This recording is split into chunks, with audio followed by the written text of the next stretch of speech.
पुंडलिकवरदार विठ्ठल श्री ज्ञानदेव तुकाराम पंढरीनाथ भगवान की जय। माऊली ज्ञानेश्वर महाराज की जय। जगद्गुरु तुकाराम महाराज की जय। सद्गुरुनाथ भगवान की जय। हरि ओम तत्सत।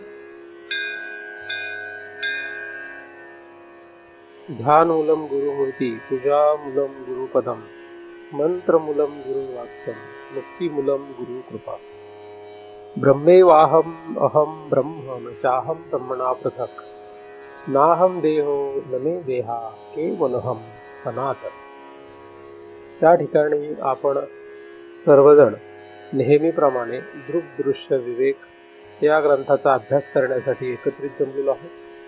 31व्या श्लोकाचा आपण अभ्यास करीत आहोत। आपल्याकडे उपलब्ध असलेली प्रत जी आहे त्यामध्ये 31 श्लोक आहेत आणि या श्लोकाचा म्हणजे शेवटच्या श्लोकाचा आपण अभ्यास करीत आहोत। हा श्लोक मुंडक उपनिषदातला मंत्र जसाच्या तसा इथे घेण्यात आलेला आहे आणि या ग्रंथाविषयी अनेक वाद आहेत। म्हणजे हा ग्रंथ आद्य शंकराचार्यांचा नाहीच, हा ग्रंथ आद्य शंकराचार्यांचा आहेच वगैरे वाद अनेक आहेत। या ग्रंथाचा जेव्हा अभ्यास आपण सुरू केला त्यावेळेस सगळ्यात पहिल्यांदाच आपण हा विषय विचारात घेतलेला आहे आणि त्यावेळेसही आपण हा विचार केलेला आहे की हा ग्रंथ कोणाचाही असो आपल्याला त्यातल्या मंथनाशी घेणं देणं आहे।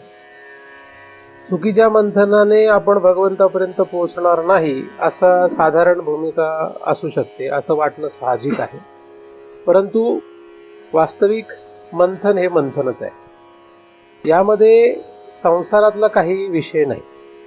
हा जो ग्रंथ आहे या ग्रंथामध्ये आलेले सगळ्या विषयांचा जर आपण अभ्यास केला तर यामध्ये कुठेही संसाराचा काही विषय नाही। परमार्थामध्ये असलेल्या वेगवेगळ्या मतांचा यामध्ये अभ्यास असू शकतो, त्यामध्ये गफलत असू शकते, काही साधकांना चुकीच्या मार्गाने जाण्याची प्रवृत्ती होऊ शकते किंवा दुसऱ्याच भलत्याच दिशेला जाण्याची शक्यताही नाकारता येत नाही।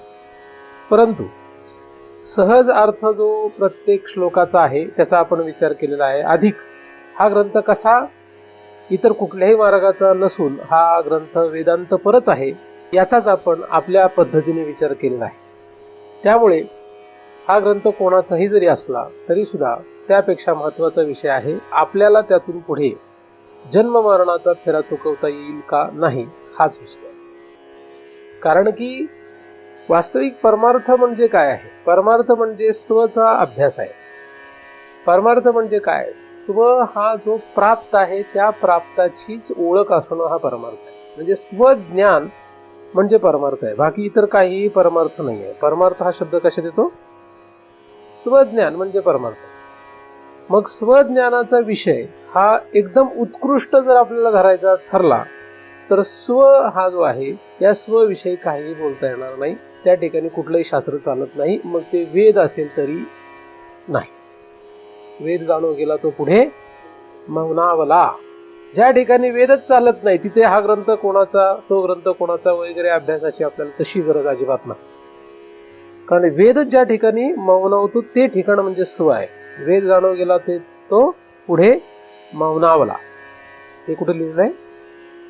ज्ञानेश्वरीमध्ये हे ज्ञानदेवांनी स्पष्ट केलेलं आहे। ज्ञानेश्वरीमध्ये किंवा ज्ञानदेवांनी लिहिलेल्या कुठल्याही ग्रंथांमध्ये जर आपण अभ्यास करू लागलो तर ज्ञानेश्वरीमध्ये तुम्हाला आजच्या क्षणापर्यंत जेवढे काही अभ्यासक किंवा शास्त्रकार आढळतील त्या सगळ्यांची मतं त्यात सापडतील जर आपल्याला जोडच लावायची ठरली तर। अधिक ज्ञानेश्वरांचे अभंग ज्ञानेश्वरांनी लिहिलेलेच नाहीत, दुसरेच कोणीतरी ज्ञानदेव नावाचा मनुष्य होता आणि त्यांनी ते सगळे अभंग लिहिलेत असे म्हणणारे सुद्धा लोक आहेत।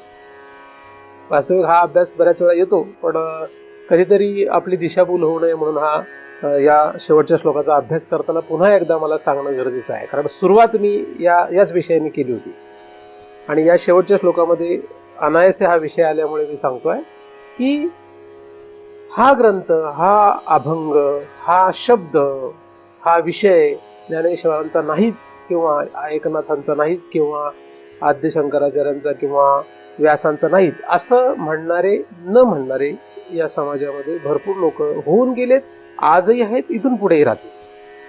या फंदात न पडणे.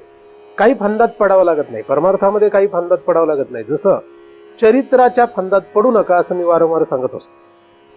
कोणाच्या? कुठल्याही महात्म्यांच्या, अवतार पुरुष असो किंवा जीवनमुक्त महापुरुष असो, या कोणाच्याही चरित्राच्या भानगडीत पडायचं नाही. तुम्ही चरित्राला शिवले की तुमचा विषय संपण्याची शक्यता आहे. तर ज्ञानोबाचं चरित्र वेगळं आहे, तुकोबाचं चरित्र वेगळं आहे, एकनाथांचं त्याहीपेक्षा वेगळं आहे, संत कबीरांचं वेगळं आहे. प्रत्येक महापुरुषाचं, तो अवतार महापुरुष असो किंवा जीवनमुक्त महापुरुष असो, यांचं चरित्र काय वेगवेगळं आहे. त्यामुळे ह्या अशा प्रकारच्या गोंधळात न पडणं, आपल्याला जो इष्ट वाटतो, आपल्याला ज्याने स्वप्राप्तीकडे जाण्याचा मार्ग सापडण्याची शक्यता आहे, तो कोणाचाही अभ्यास केला तरी चालतो. नाहीतर उदाहरणार्थ पुढे भविष्यात अशी परिस्थिती येईल की मी जे काही बोलतोय ती मी बोलल्यानंतर माझ्या बोलण्यालाही किंमत शून्य होऊन जाईल.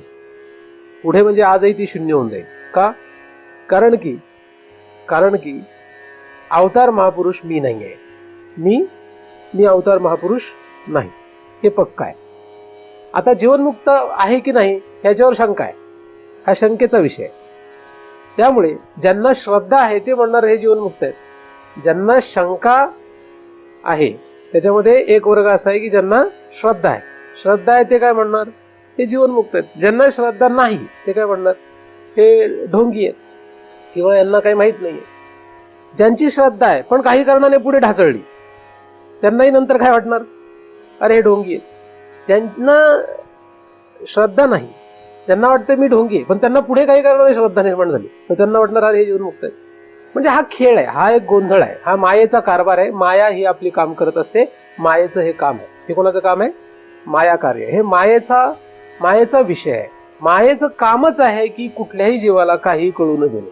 आणि अशा परिस्थितीमध्ये आपण काय करावं हा मोठा साधकांना प्रश्न असतो. आणि त्यामध्ये अशा प्रकारच्या लोकांचे विचार आल्यामुळे की हा ग्रंथ ह्याचा नाही, हा अभंग ह्याचा नाही, तो अभंग त्याचा नाही, त्यामुळे उलट साधक वर्ग अजून परेशान होऊन जातो. तर असा कुठलाही विचार न करता जो ग्रंथ तुमच्या हातात लागला, तुमचा अधिकार असेल तर तुम्हाला त्यातलं मर्म कळणार आहे. नाहीतर ज्ञानेश्वरी हा ग्रंथ हातात लागून सुद्धा ज्ञानेश्वरीतून त्याचा उद्धार होऊ शकत नाही. ज्ञानेश्वरीचे पारायण करून उलटी पाठ जरी केली तरी उद्धार होत नाही. ज्ञानेश्वरीचं पारायण करून काय केलंय? उलट पाठ केली तरी त्याचा उद्धार होण्याची शक्यता नाही. म्हणजे हा विषय जो आहे तो तसा अवघडच आहे.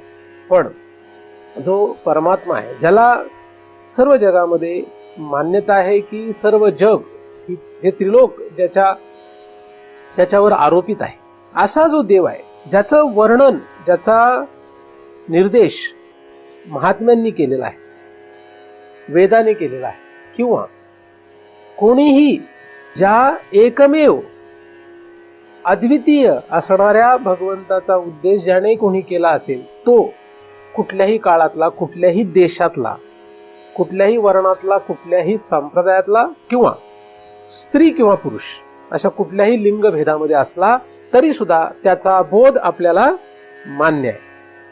आणि त्याचा बोध तपासण्याची ऐपत आपली नसल्यामुळे आपण त्या परमेश्वराला सतत शरण राहून त्याच्याकडे क्यू भाकणं या पलीकडे आपल्या हातात काही नाही.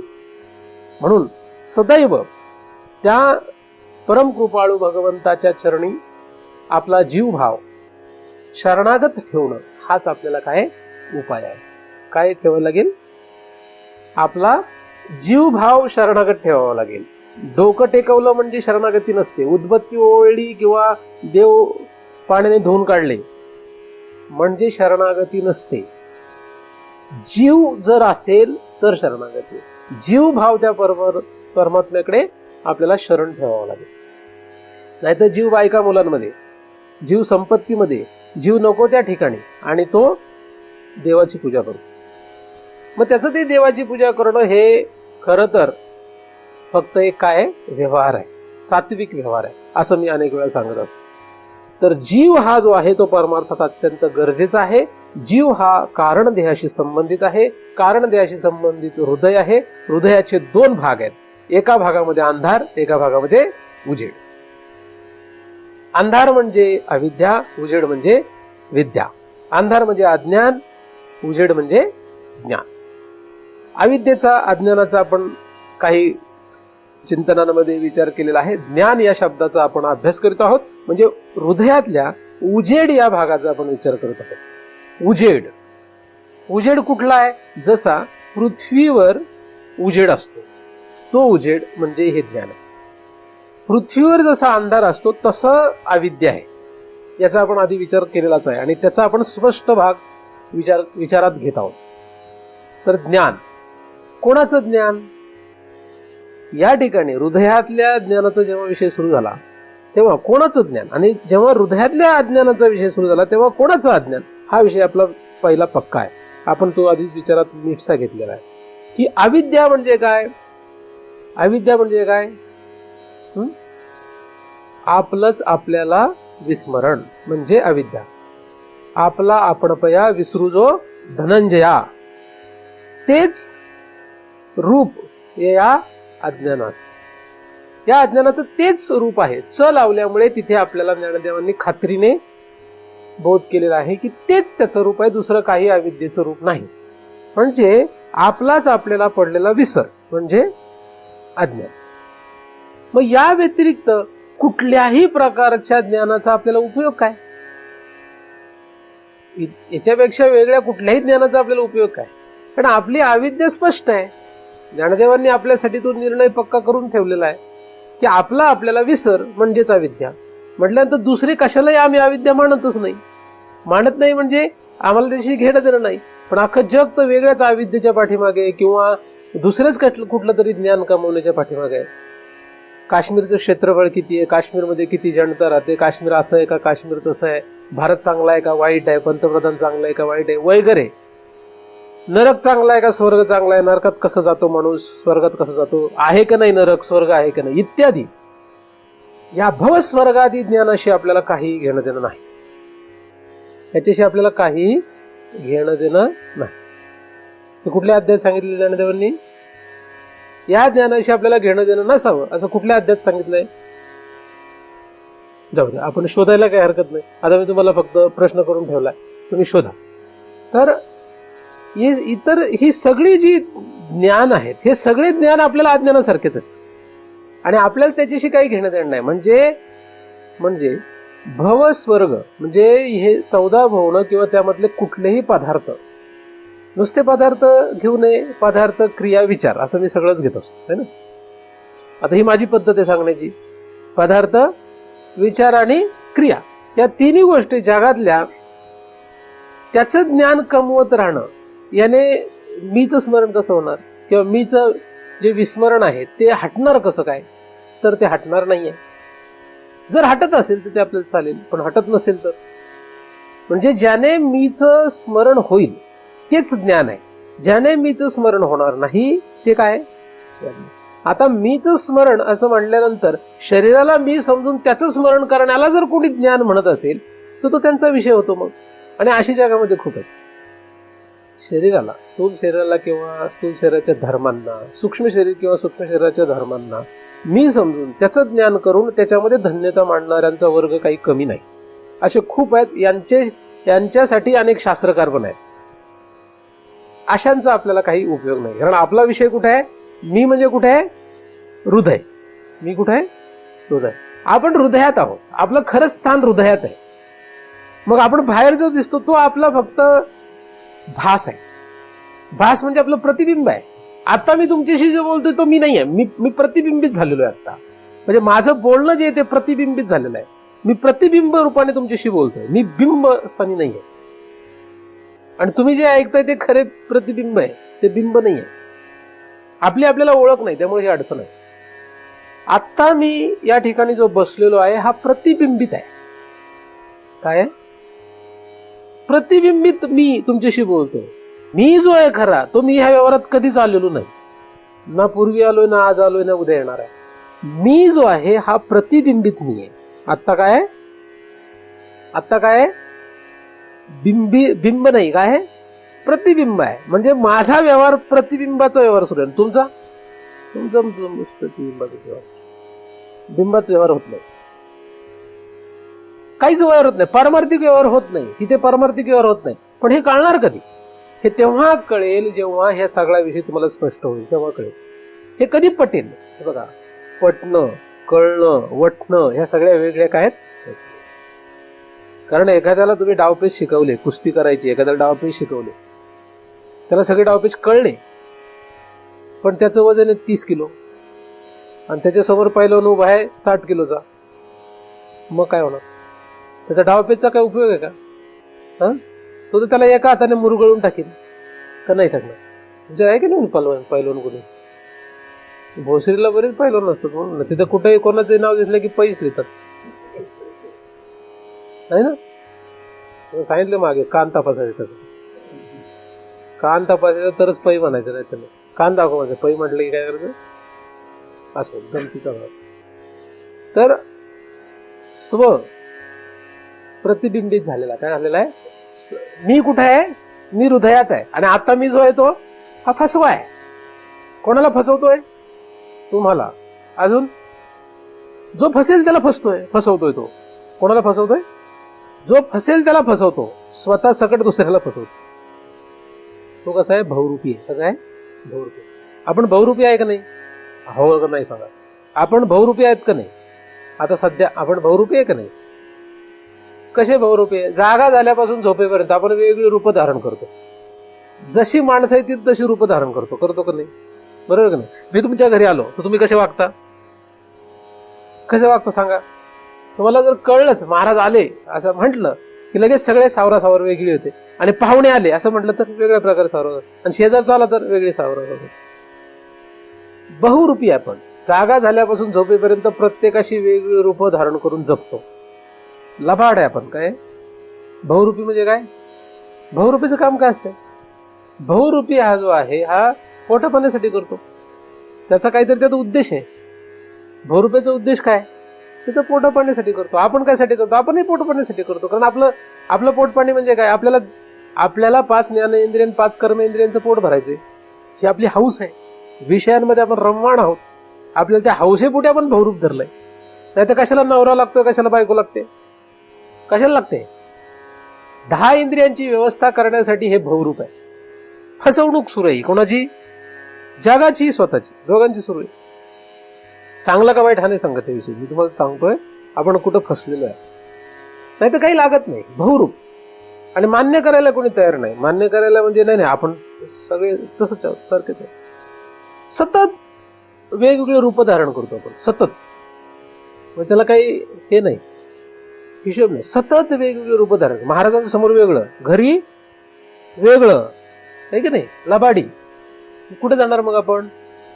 कुठे जाणार? कुठे ते कोणाच तपास नाही कुठे जाणार. कारण ते निर्णय काय लागायचा तो आपल्या हातात नाही. तो यम त्यासाठी बसलेला आहे, पोतडी त्याची सगळी उघडून, है ना? यमाला काही दुसरं काम नको का? त्यालाही काम आहे. यम ही एक मोठी व्यवस्था आहे. यम काही साधारण गोष्ट नाही. या जगाची मोठी व्यवस्था यमाच्या हातात आहे. तो काही एकटा नाही, यंत्रणा आहे ती मोठी. आपल्याकडे डिजिटल सिस्टम आता आली, त्यांची डिजिटल सिस्टम आधीपासूनच आहे. आपल्याकडे डिजिटल सिस्टम काय आहे? आत्ता आले. त्यांची डिजिटल सिस्टमचे ते काही एक पुढे गेलेले आहेत. त्यामुळे त्यांना काही गरज पडत नाही कुठेही जाण्याची. डिजिटल सिस्टम असेल तर कसं आहे, तुमचा मोबाईल जर ऑन असला तर तुम्ही जगात कुठे आहात हे कोणालाही शोधता येतं, माहिती ना तुम्ही? त्याच्यात डिव्हाइस असते ना, ट्रॅकिंग, GPS ट्रॅकिंग म्हणतो. तुमच्याकडे मोबाईल असला की ती तुम्हाला जगात कुठेही शोधतो. तुम्ही कुठे आहे, नक्की कुठे आहे, कुठे चालले ते कळतं. कोणाला? टेलिकॉम कंपनीला आणि पोलिसांना. शोधायचं ठरलं ते बरोबर कळतं हा माणूस कुठे आहे. आता यांना जर कळतं तर देवाला कळणार नाही का हा कुठे फिरतोय, काय करतोय? त्याच्याकडे तर सगळं मोठं स्क्रीन आहे त्याच्याकडे, यांच्याकडे छोटी स्क्रीन आहे की नाही? म्हणून त्याला फसवता येत नाही. कोणाला? यंत्रणेला फसवता येत नाही. यमाची यंत्रणा म्हणजे काळ आणि नियती, यांचा बाप, यांचा मालक म्हणजे ईश्वर. त्या ईश्वराच्या पुढे कोणाचंच काही चालत नाही. हे सगळं इतका व्यवस्थित त्याने करून ठेवलेलं आहे. त्यामुळे तुम्ही महाराजांना फसवू शकता, महाराजांशी लबाडी करू शकता, बायकोशी, नवऱ्याशी, कोणाशी लबाडी करू शकता. कोणाशी करता येत नाही? ईश्वराशी लबाडी करता येत नाही. तुम्हालाही नाही, मलाही नाही. आपल्याला कोणालाच ईश्वराला फसवता येत नाही. का? त्याची यंत्रणा तशी आहे. आपण हे मोबाईल म्हणजे काय करतो ते सगळं कोणाला माहित असतं? आपण मोबाईलमध्ये काहीही केलं तर कोणाला माहित असतं?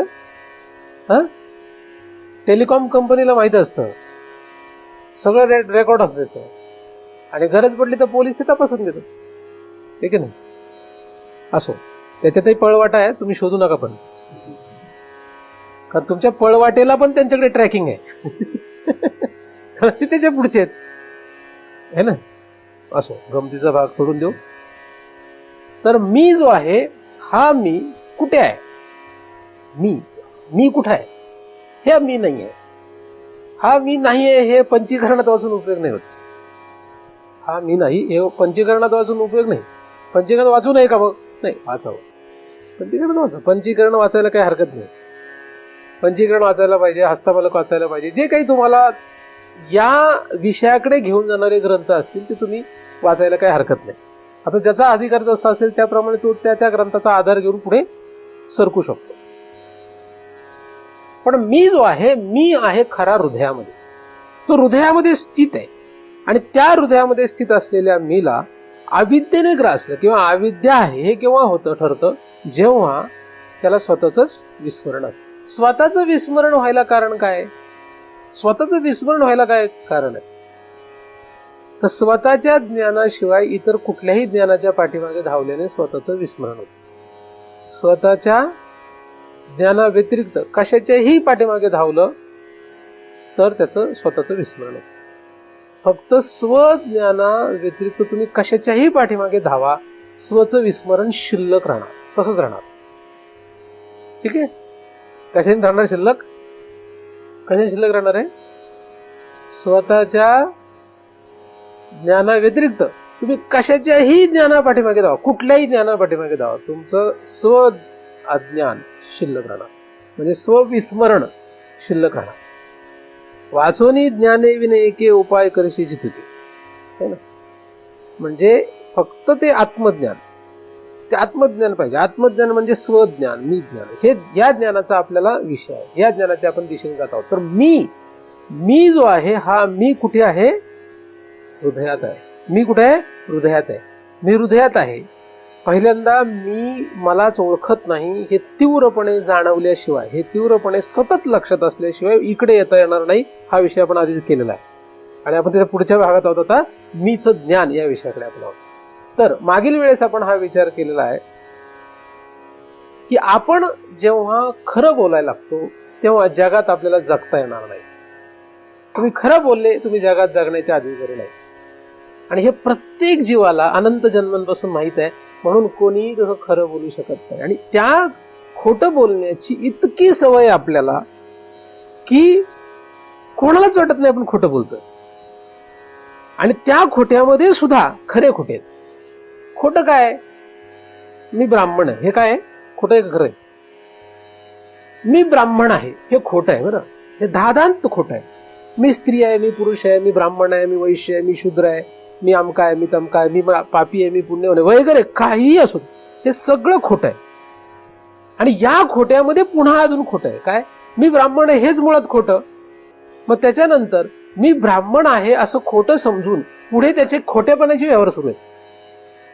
मग पूजा सांगू नको, हे कर ते करू नको, असं कर तसं करू नको, आपल्या जातीला आपल्या वर्णाला उच्च मान, इतरांना नीच मान वगैरे. पुढे खोटारडे पण अजून सुरू झाला. त्याला हिशोबच नाही काही.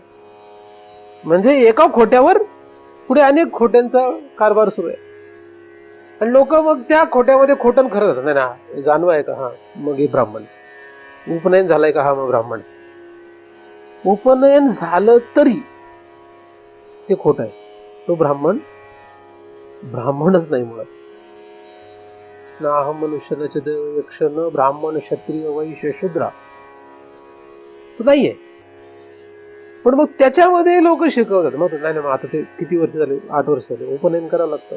मग हे झालं, असं करावं लागतं, ते झालं, तसं करावं लागतं. मग हे तुम्ही कोण आहे? मराठा. तुम्ही कोण आहे? आमके. तुम्ही कोण? आपल्यातच सगळा विषय करावा लागतो वगैरे. असंख्य गोष्टी, त्याला हिशोब नाही जगामध्ये. खोटारड्यांचा बाजार आहे सगळं जग म्हणजे.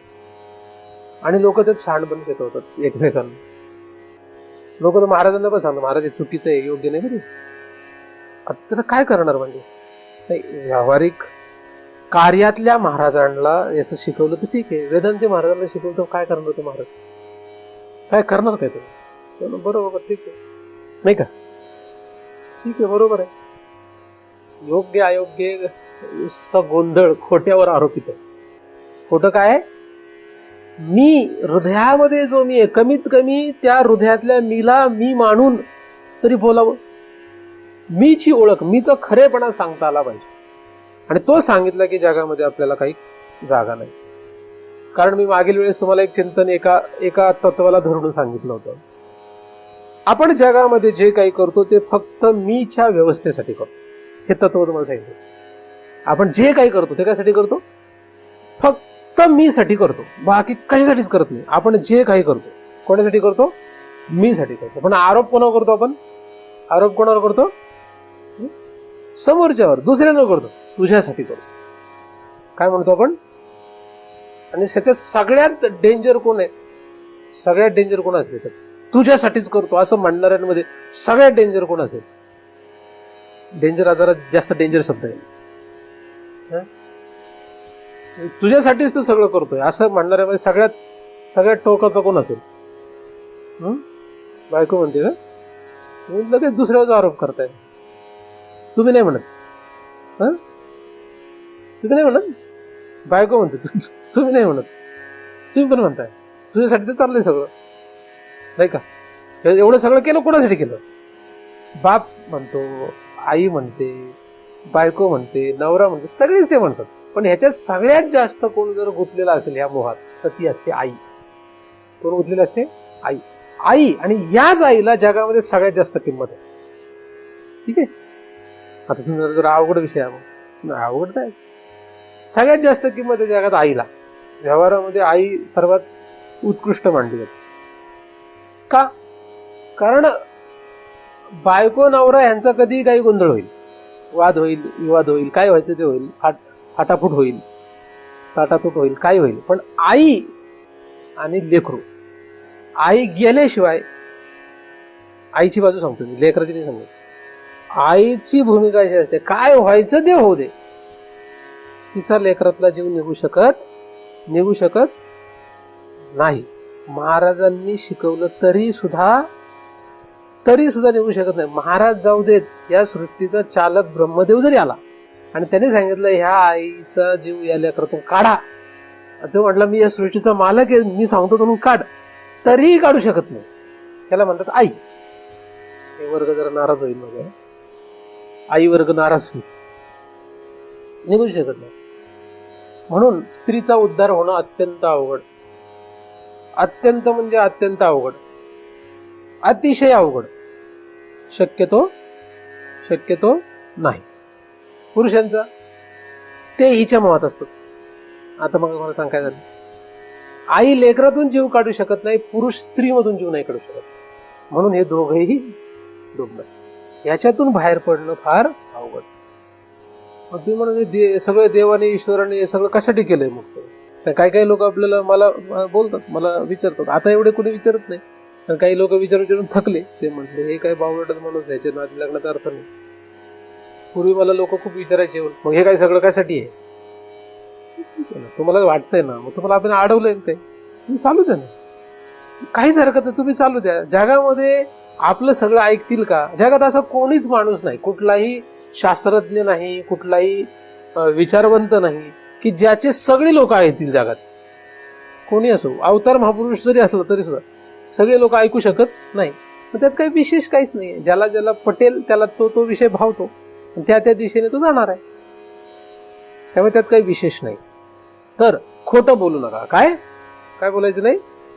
खोटं बोलायचं. तर प्रमुख गोष्ट लक्षात ठेवायची आतमध्ये काय, जे काही आहे ते माझ्या व्यवस्थेसाठी, मीच्या व्यवस्थेसाठी सर्व आहे.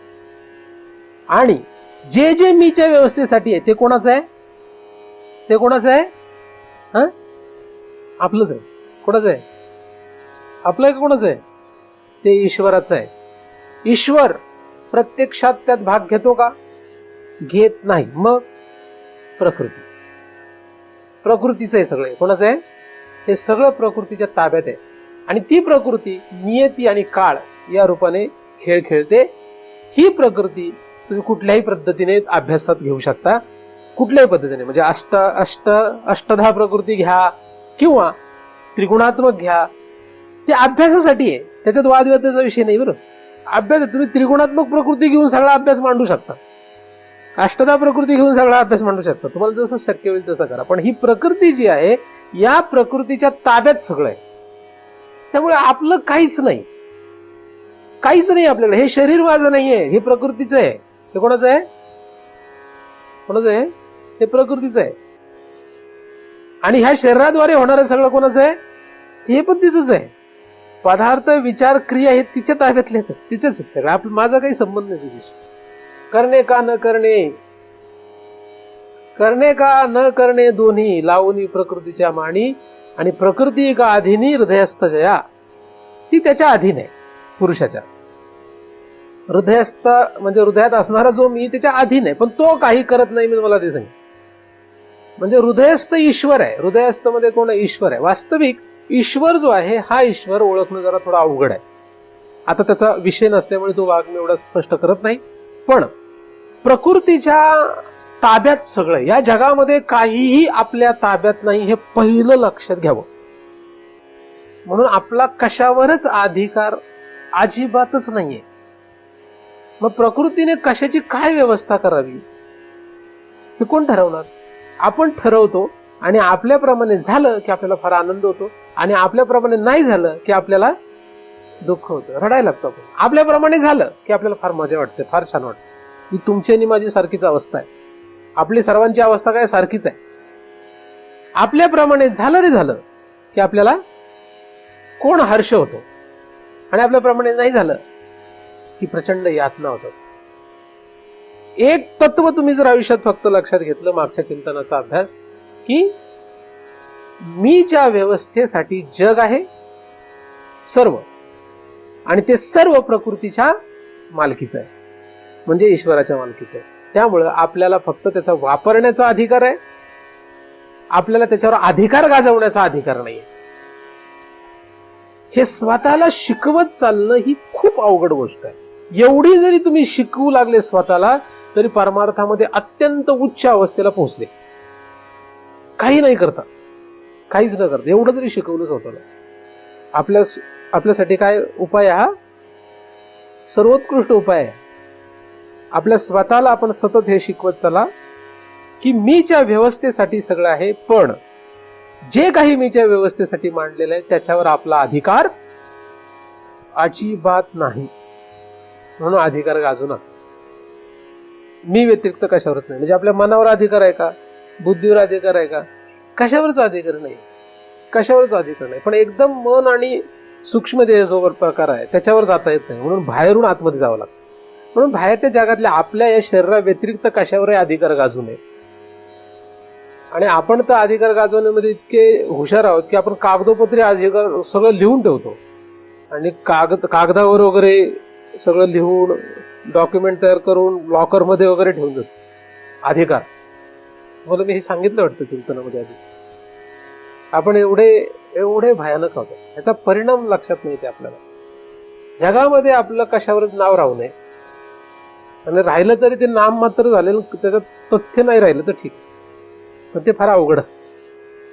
ते थोडं अवघड असतं. ते जे आपल्या मालकीचं नाही त्याला जर आपल्या मालकीचं आपण समजू लागलो तर काय होणार?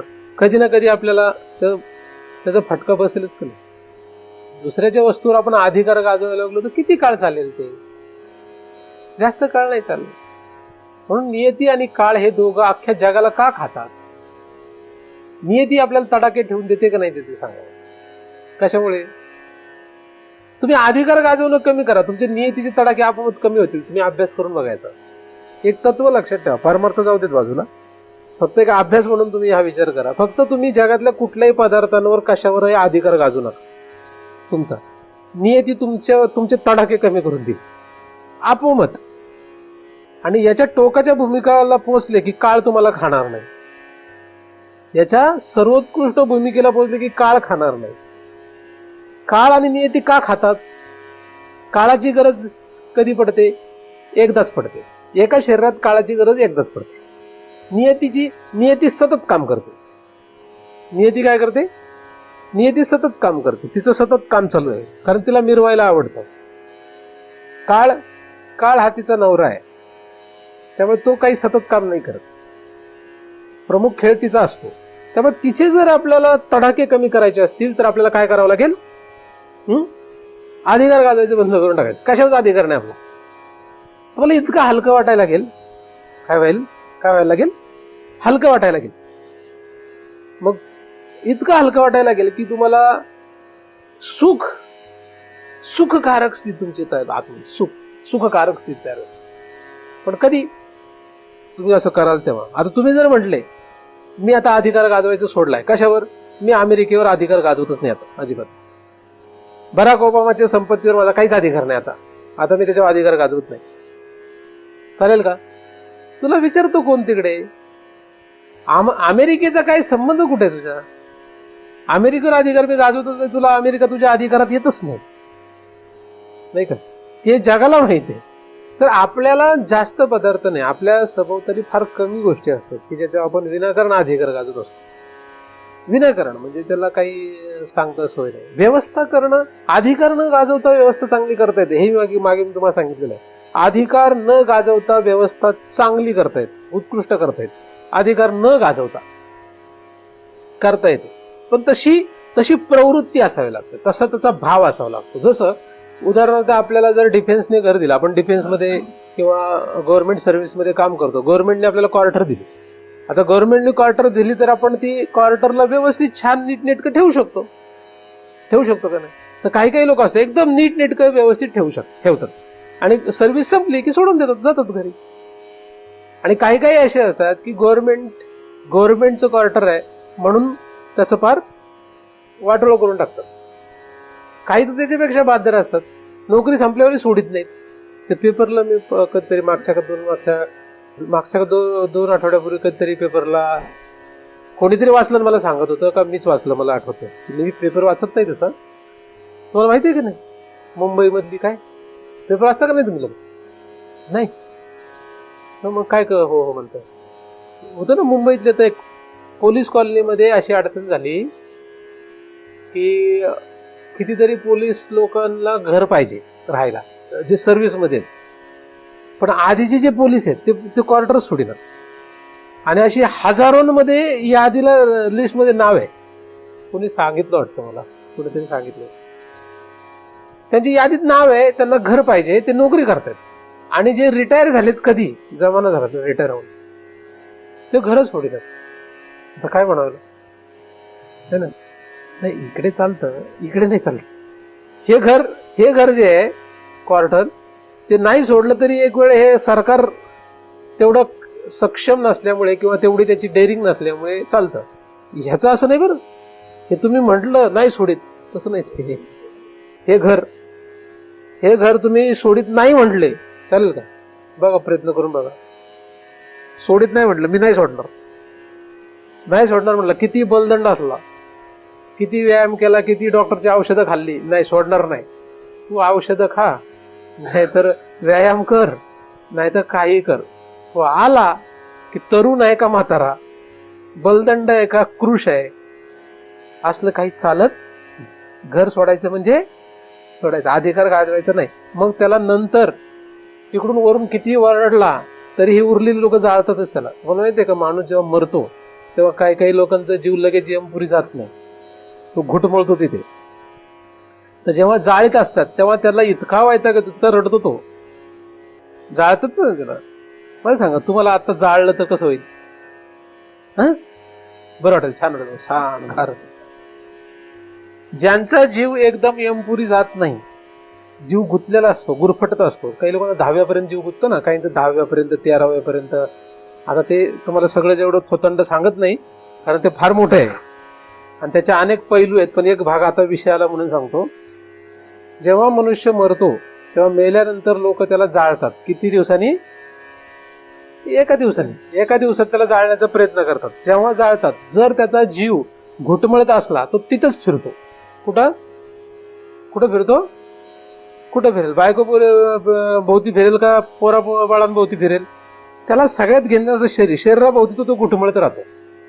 त्याला पण नियती आणि काळ त्याला तिथे आतमध्ये घुसू देत नाही, कारण ते त्याच्या यमदूत त्याच्या सोबतच असतात, घुसू देत नाही. ते म्हणतात ठीक आहे जाऊ दे. हे कसं आहे, उदाहरणार्थ एखादा चोर पकडला, एखाद्या चोराच्या घरी गेले पोलीस आणि 2 पोलीस गेले एका चोराच्या घरी आणि त्याला पकडला. तर त्या चोराला पकडल्यानंतर त्याच्या घरामध्ये समजा त्याची आई आहे, बाप आहे, म्हातारी बायको आहेत, मुलं बाळ आहेत. तर तो चोर जो आहे तो चोराला तो आधी आरडाओरडा करतो, नाही मी नाही केलं, मी नाही केलं. 2 रट्टे टाकले की मग म्हणतो हो मीच केलंय. आता मग त्यांना तर बांधतात, बेड्या घालतात, त्याला घेऊन चला. आता घेऊन चला म्हटल्यानंतर मग तो शेवटी मग हातबल होत, कारण त्याला कळतं आता. मग आई वडील, बायको, मुलं बाळ हे सगळे रडारड गोंधळ सुरू करतात. पण मग त्यांनाही कळून चुकतं हे खरंच बेणं विचित्र आहे, त्याने चोरीमारी केलेली आहे किंवा काहीतरी गुन्हा केलाय. तर ह्याला घेऊन जाण्याच्या आधी मग तो पोलिसांना विनंती करतो की जरा थोडं तरी आता जाण्याच्या आधी थोडं तर बोलू दे त्यांच्याशी, असं म्हणून बेड्या हातात किंवा दोरी बांधलेल्या अवस्थेमध्ये जसा तो आई बापांशी बोलावा, बायकोशी बोलावा, घुटमळत राहतो ते थोडा वेळ. पण ते किती वेळ, पोलीस सांगतात लवकर निघायचं, जास्त वेळ चालत नाही, हे की नाही. आणि पोलिसाला परत दुसऱ्याला शोधायचं ना, तर त्याला काही एकच चोर आहे, त्याचे काही अख्ख्या आयुष्यामध्ये त्याला एकच चोर शोधायचा. तसं यमदूत आहे, त्यांना काही एकच माणूस पकडून न्यायचा वर, त्यांना तर सगळे सापडायचे. आपल्याला सगळ्यांना जायचं बरं, विनाकारण असं काही समजू नका आपला नंबर नाही येणार, आपला नंबर येणार आहे. तर घुटमळू नका विनाकारण. हा, घुटमळ, आरसा बघत असलं तर घुटमळणार, लक्षात. आरसा बघू ना, घुटमळले.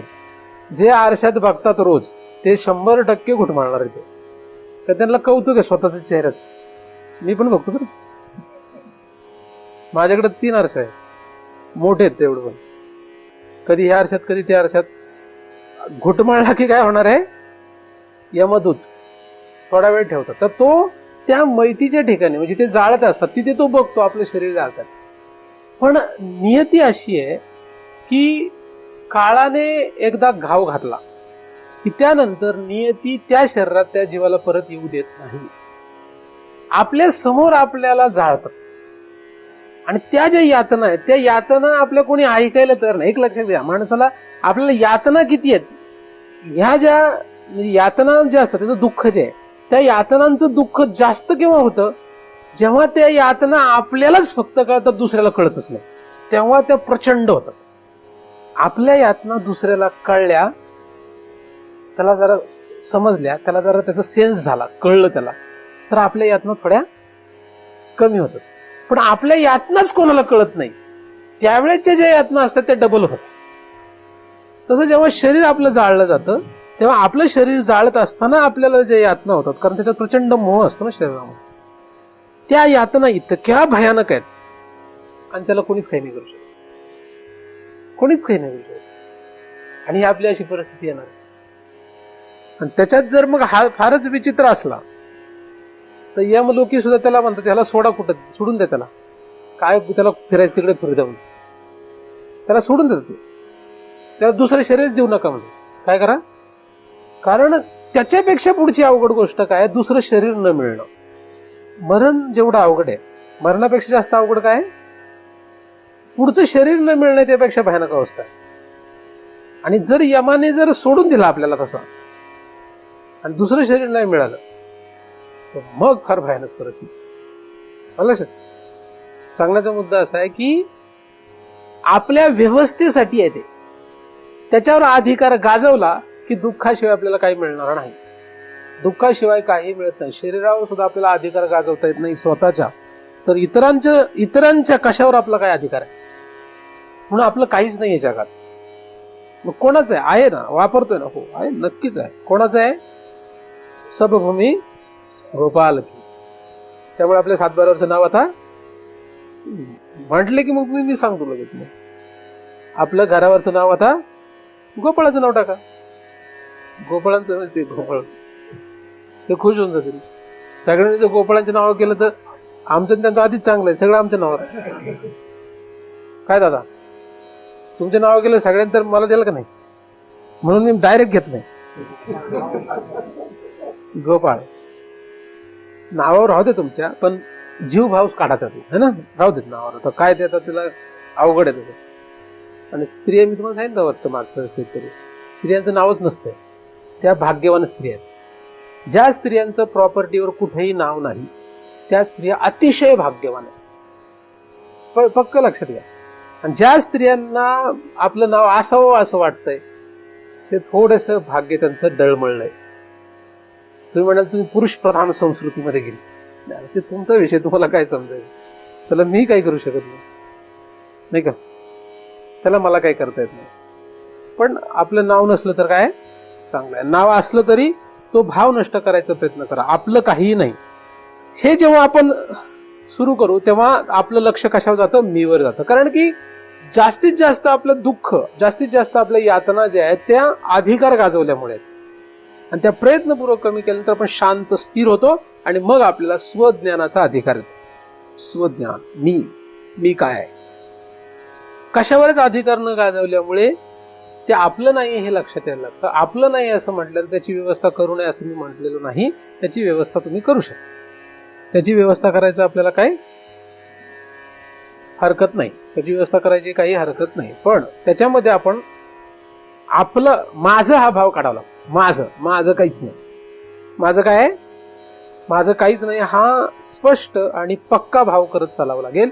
जेव्हा ते होणारच नाही, म्हणजे तो भाव, जीवभाव तसा झाला नाही तर मग त्याला कृतीमध्ये करावं लागेल. जीवभावात जर झालं तर कृतीत करायची गरज राहत नाही. माझं आहे हे जीवभावातून निघालं, जीवभावातून जाऊ द्यात, ज्ञानदेवाने तर अंतःकरणातून निघालं तरी काही फरक पडत नाही. म्हणून मी आणि माझी आठवण विसरले जायचे अंतःकरण, अर्थात तो संन्यासी जाण निरंतर. तरी अंतःकरणातून जरी काढलं तरी तो संन्यासी होतो.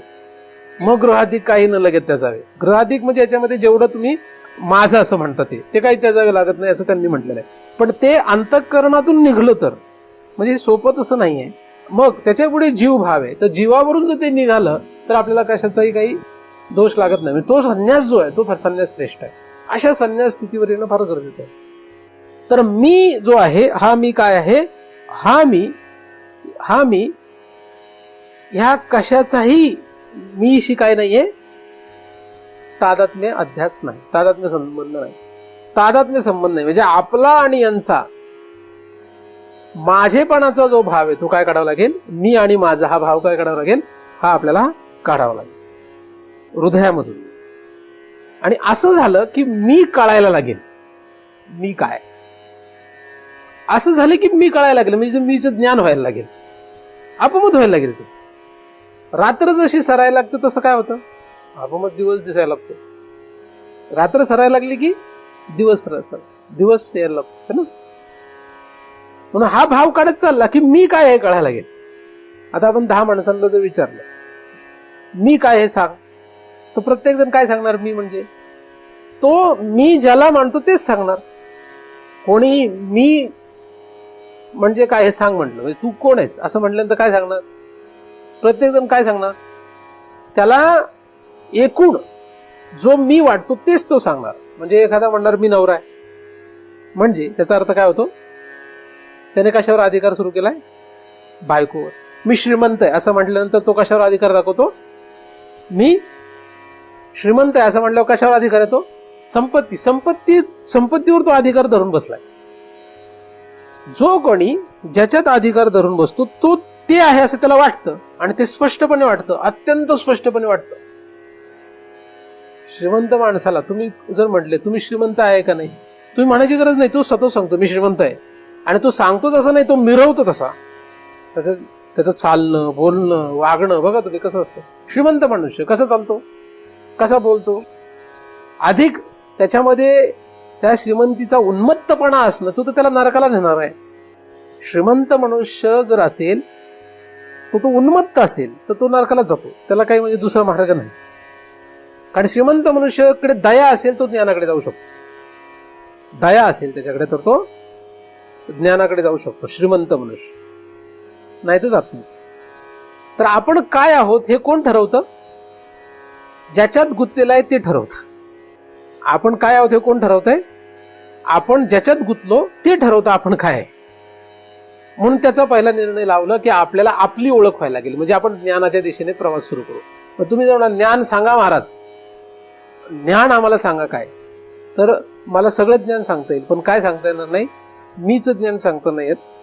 कारण मीच ज्ञान जे आहे ते मीच फक्त विस्मरण आहे.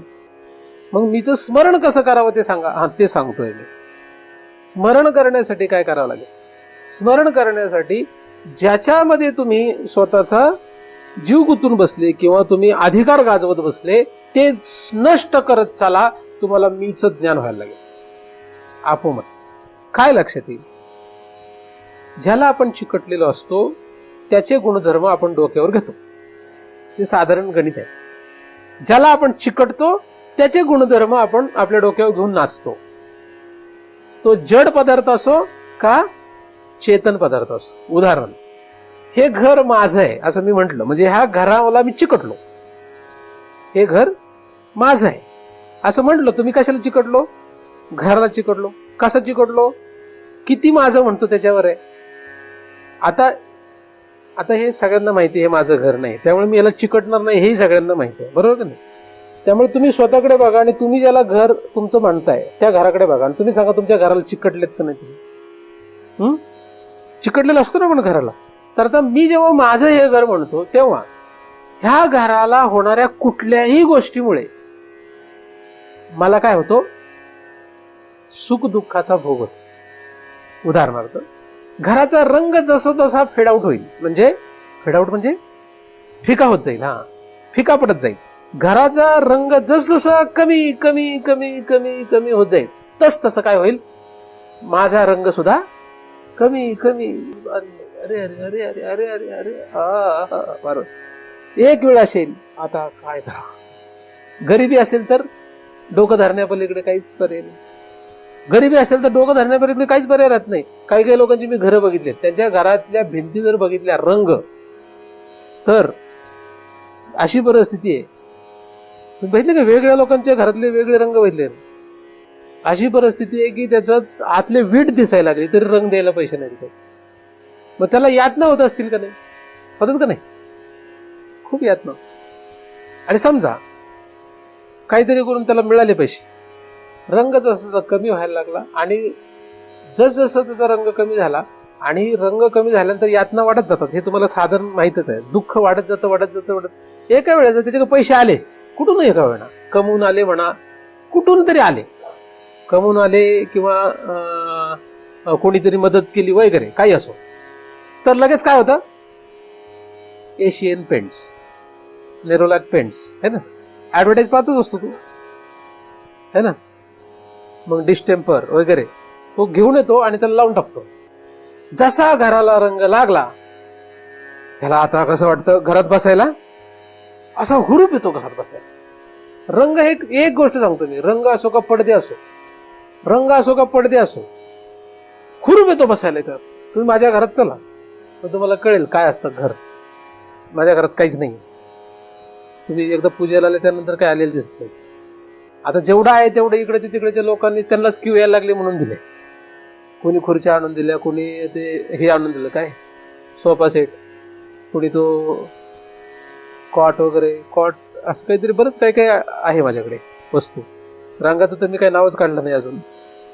पण आता जसं फेड आउट होईल तस तसं माझा पण रंग उडायला लागेल का नाही, मला पण यातना सुरू होतील आहे का नाही. मग मी बघणार काय देशपांडे काका काय मदत वगैरे करता काय, महाराजांना तरी मदत करा. मग देशपांडे काकांची काही कृपा झाली तर माझ्या घराला रंग, आणि मग मी पुन्हा टवटवीत. घराला रंग दिल्याने आपण टवटवीत होतो आणि घराचा रंग उडाला की आपला टवटवीतपणा नष्ट होतो. घराचा रंग, पडदे, टीव्ही, घरातल्या वस्तू ह्याच्यामुळे आपण खुश होतोय. आता इथे बसलेले बरेचसे लोक आहेत, त्यांच्या प्रत्येकाच्या घरी चला आपण एक कार्यक्रम करू, चालेल ना? आपण काय करू, प्रत्येक साधकाच्या घरी जायचं आणि काय करायचं, सगळ्यांनी एक नोटबुक ठेवायची तुमच्या गायचं ऑलरेडी. त्या नोटबुक मध्ये लिहायचं, वर नाव लिहायचं पहिल्यांदा, साधक क्रमांक 1 राम देशपांडे. त्यांचं नाव घेतो कारण राग येत नाही त्यांना, दुसऱ्यांना राग येईल म्हणून दुसऱ्यांचं नाव घेत नाही. आणि मग सगळे काय करायचे, प्रत्येकाने वस्तू लिहाय, काय काय याच्या घरात शोधून घेऊ आपण, भाऊ काय काय, टीव्ही कुठला, फ्रीज कुठला, लिहून काढायचं सगळं. आणि ज्याच्याकडे सगळ्यात जास्त वस्तू आहे, तुम्हाला मी हे नक्की सांगतो, आणि त्याच्या पुढे तुम्हाला सुख लिहायचं, त्याला किती सुख वाटतंय. आता हे मी तुम्हाला सांगितल्यामुळे आता त्यातलं न सांगता जर आपण हा प्रयोग केला असता आणि त्याच्या पुढच्या कॉलम मध्ये काय लिहायचं, सुख. ज्याच्याकडे सगळ्यात जास्त वस्तू आहे त्याला तो सगळ्यात जास्त सुखी असं तुम्हाला लक्षात येईल. सगळ्यात जास्त किंवा सगळ्यात महागड्या, म्हणजे ज्याच्या घरात व्हिडिओकॉनचा कुठला तरी डब्बा, तो मोठा CRT मॉनिटरवाला म्हणजे ट्यूबवाला तो टीव्ही असला तो, आणि सोनी किंवा अजून कुठले चांगल्या कंपनीचा असेल तसा एकदम स्लिम टीव्ही, एकदम स्मार्ट टीव्ही असा असला तर सुखी कोण असेल जास्त? तुम्ही जर त्याच्या घरात गेला तर तो लगेच बटन दाबतो ते टीव्ही, आपल्याला काही घेणं नसतं, पण तुला तो दाखवतोच तुम्हाला टीव्ही ऑन करून, है ना? चांगला टीव्ही न्यू का म्हणायचं. मग त्याला टवटवीतपणा येण्यासाठी आपला टवटवीतपणा आपल्याला दुसरी वेळ शोधावा लागतो. आपली ऐपत जर नसेल तर आपण घेऊ शकत नाही सोनीचा टीव्ही, है ना, तर घेऊ शकतो. माणसं इतकी परिस्थिती खराब आहे की ही जी जड वस्तू आहे, ही जड वस्तू आहे, ह्याच्या रंग जाणे येण्याने सुखी दुःखी होतोय आपण. कारण हे माझं आहे असा आपला भ्रम आहे आणि म्हणून आपण सुख दुःख भोगतोय. सुख दुःखाला काही कारण, आणि हे आपलं अज्ञान आहे. हे सोडायलाच कोणी तयार नाही. महाराज तुम्ही आमच्यावर कृपा करा. कसली कृपा करणार? याच्या बदलाने आपण जर सुखी दुःखी होत असू तर काय दुर्दैवाची परिस्थिती आहे. बरं, त्यातही मग आपण आपल्या चहा पाण्याला लोक बोलवतात, आपण गेल्यानंतर आपल्याला त्याच्या घरामध्ये जर आपण ह्या सगळ्या वस्तू बघितल्या की आपल्याला डोक्यात एकदम तो किडाच घुसतो. मग यार ह्याच्याकडे असला सोफा सेट आहे, मग आपल्याला पण ह्याच्यापेक्षा भारी आणायला पाहिजे. आपल्याला मग जगवतच नाही जिथपर्यंत आपण मार्केटमध्ये जाऊन चांगला त्याच्यापेक्षा भारी, पैसे असलं तर समजा, नसेल तर लोन, त्याच्यापेक्षा भारी आणत नाही तिथपर्यंत आपल्याला काही स्वस्त बसवत नाही. अत्यंत चिडचिड त्रागा होतो, चिडचिड त्रागाच होतो. आणि ते आलं काही नाही, 2-4 दिवस आपण फक्त, मग आपल्याला इतकं बरं वाटतं ना, आपल्याला असं वाटतं की आपण जगातला 1 नंबर माणूस आहे. काही नाही, कालांतराने पण ते विशेष काही नाही वाटत. कारण काय होतं, त्या प्रयोगामध्ये इतर लोकांनी आपलं पाहिलेलं असतं, आपल्यापेक्षा भारी कोणीतरी अजून आणून ठेवलेलं असतं, आणि परत आपल्याला चहाला बोलवतात. ते या चहा प्यायला. चहा पिण्याचा बहाणा असतो फक्त, आपलं वाटोळ करतात ते चहा पाजून. तुम्ही मला पाजत जा, तसं काय ना, मला काही वाटतच नाही. खरं माझ्याकडे तसला काही प्रकारच नाही, त्याच्यामध्ये मी रममाण नाही, त्यामुळे मला त्यांनी काही होत नाही. बरं, आपण तर त्यांना काय म्हणलं, हे काय, तर तो म्हणतात बघा आणलं आमचं सुखच दाखवत नाही. आता मी महाराज म्हणून तुम्ही ऐकताय, नाही तर तुम्ही काय म्हणणार, दुसरं कोणी जर म्हटलं तुम्ही म्हणाल बघा यांना सुख आमचं भगवाना, आम्ही घराला रंग दिला त्यांना त्रास व्हायला लागला, आम्ही असं केलं त्यांना त्रास व्हायला लागला. महाराज म्हणून तुम्ही काय म्हणत नाही, बरोबर का नाही? नाहीतर दुसरं जर तुम्हाला समजा तुम्ही पेढे द्यायला लागले, टीव्ही घेतला किंवा पेढे असं म्हटलं, तुम्ही म्हटलं काय बावट माणूस आहे, टीव्ही घेतला एवढं काय मजा करतोस असं म्हटलं, तो काय म्हणणार? तो परत येईल का आपल्याकडे? जगात असं चालत नाही. जगामध्ये जो मोहात गुंततो तो जगात चालतो. जगात किंमत कोणाला? जगात किंमत त्याला आहे जो मोहात गुंतत राहतो, आणि जो स्वतःचं वाटोळ करण्यामध्ये रस ठेवतो त्याला जगात किंमत आहे. कारण घरामुळे आपण डुबलो. घर कशासाठी असतं? घराचा उपयोग काय? म्हणजे ह्याला तुम्ही कितीही काही करा ते कमीच पडणार आहे. तो अंबानी नावाचा एक माणूस आहे, त्याचं घर किती मजल्याचं आहे माहिती तुम्हाला? तुम्हाला काय वाटतं, त्याला घर पुरतंय का? त्याला घर पुरतंय का? पुरतंय का नाही पुरतंय? नाही पुरत. त्याला ते घर पुरेना. किती मजले असतील हे आपल्याला सांगता येत नाही, किती लोक राहत असतील ते आपल्याला माहित नाही. मी असं ऐकलं की त्याच्या किती तरी मजल्यावर डायरेक्ट एरोप्लेन उतरू शकतं का, ते हेलिकॉप्टर उतरू शकतं. इथं पण आहे वाटतं पुण्यात कोणतरी, त्याच्या घरावर डायरेक्ट हेलिकॉप्टर उतरतं असं म्हणतात, है ना? भोसलेच वाटतं, ते दिसल्यामुळे नाव आठवलं मला. त्याच्या घरावर हेलिकॉप्टर उतरते. आपल्या घराच्या खाली पार्किंगला जागा नाही, त्यांच्या घरावर हेलिकॉप्टर उतरते. मग त्याला तुम्हाला वाटतं तो खुश झाला, आता पुरतोय त्याला? तोही मरणार आहे. त्यालाही स्वतःची ओळख नाही. स्वतःची ओळख नसताना अख्ख्या जगाचं आपण ओझं घेऊन फिरणं हे चांगली गोष्ट. अख्ख्या जगाचं आपल्याला हाव राहणं ही चांगली गोष्ट आहे, कारण आपल्याला स्वतःची ओळख नाही. आपण आपल्याला न जाणता हे सगळं करतोय. आपल्याला न जाणण्याच्या मागे आपल्याला अज्ञान आहे. म्हणजे काय? आपण यांच्यात रममाण आहोत, यांच्यामध्ये आपल्याला धन्यता वाटते, म्हणून आपल्याला आपली ओळख राहिली नाही. आपल्याला महाराजांनी शिकवल्यानंतर आपली ओळख होणार नाहीये, शास्त्र वाचल्यानंतर आपल्याला आपली ओळख होणार नाहीये.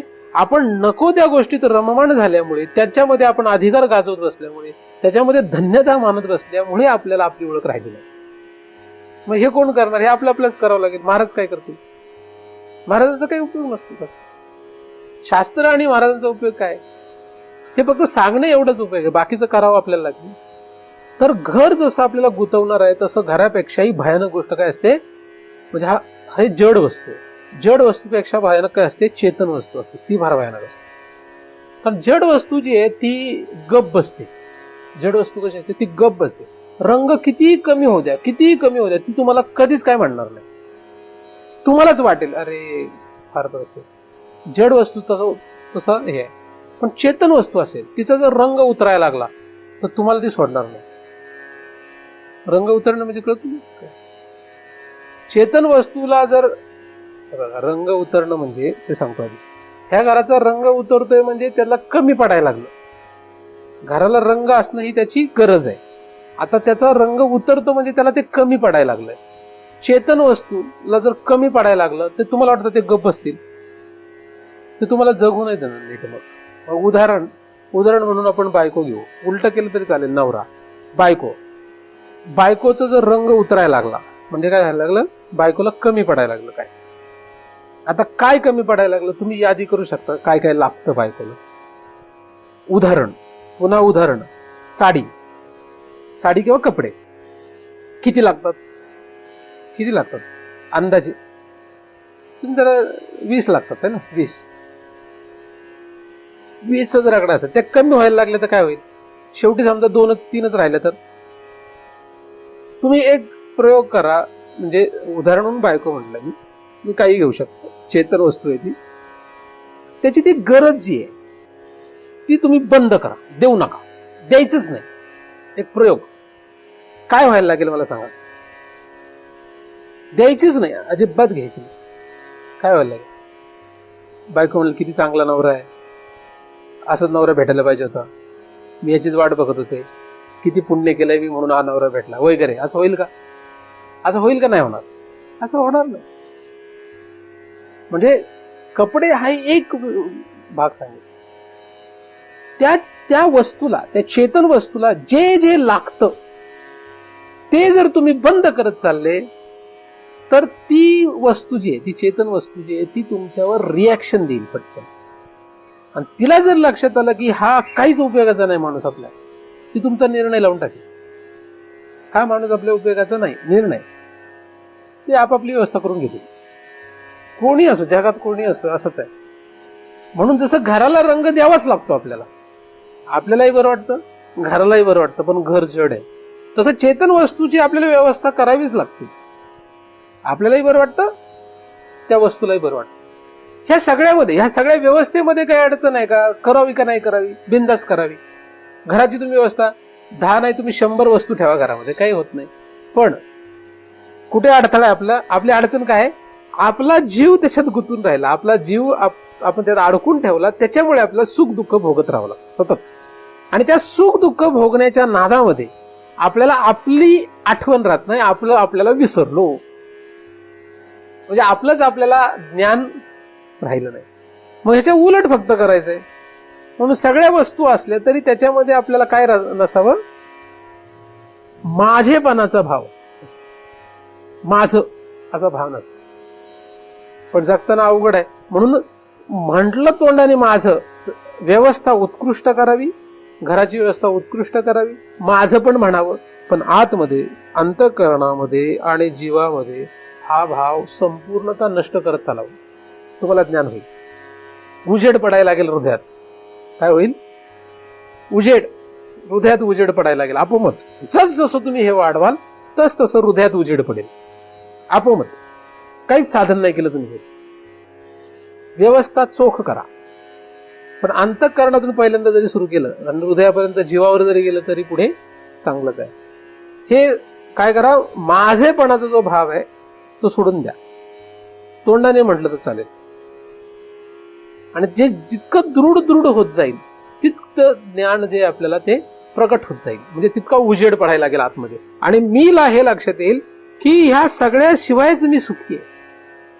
कारण सुख जे आहे सुखरूपता, खरी सुखरूपता जी आहे ती याच्यावर अवलंबून नाही. त्या सगळ्यांवर सुखरूपता अवलंबून नाही. सुख हे स्वच स्वरूप आहे. सुख हे स्वतःच स्वरूप आहे. पण या सुखामध्ये आपण रममाण झाल्यामुळे, आपल्याला याच्यात सुख वाटायला लागल्यामुळे स्वच सुख आपल्याला लक्षात येत नाहीये. आपल्याला त्याचा विसर पडलेला आहे. त्याला कारण हे आहे की आपण या सुखाला किंमत देतो आणि त्याच्यामध्ये आपण गुरफटलोय. मग त्याच्यामध्ये इतके आपण इन्व्हॉल्व झालोय की आपल्याला सुचतच नाहीये काही. आपण त्याच नादात आहे. आणि यांची संख्या काही कमी नाहीये. तर तुम्ही जेवढी संख्या वाढवणार त्यांचं तेवढं तुम्हाला व्यवस्था, देखरेख वाढवावी लागणार आणि त्याच्यात तुमचा तेवढा भाव वाढत जाणार. ते थांबत नाही. हे नेव्हर एंडिंग आहे. ह्याला संपत नाहीये. तुम्ही संपणार आहात.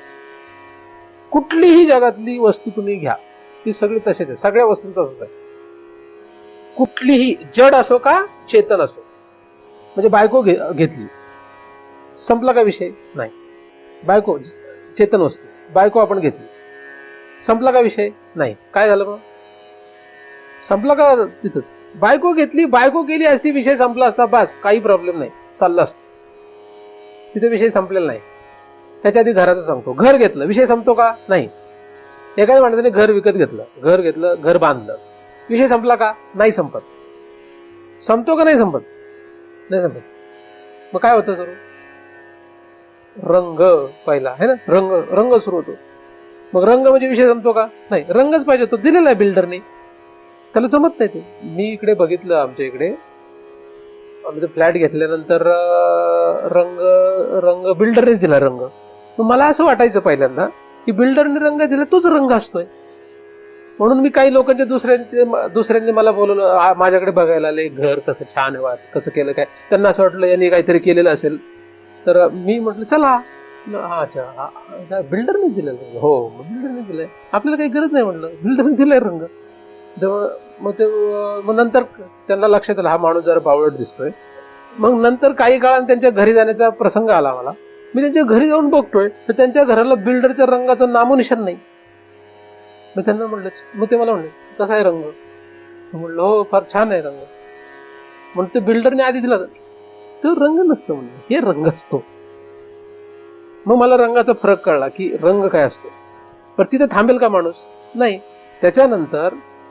त्याच्यानंतर थांबत नाही. घर हा शेवट नव्हे. घर हा शेवट नाही. शेवट कुठे आहे?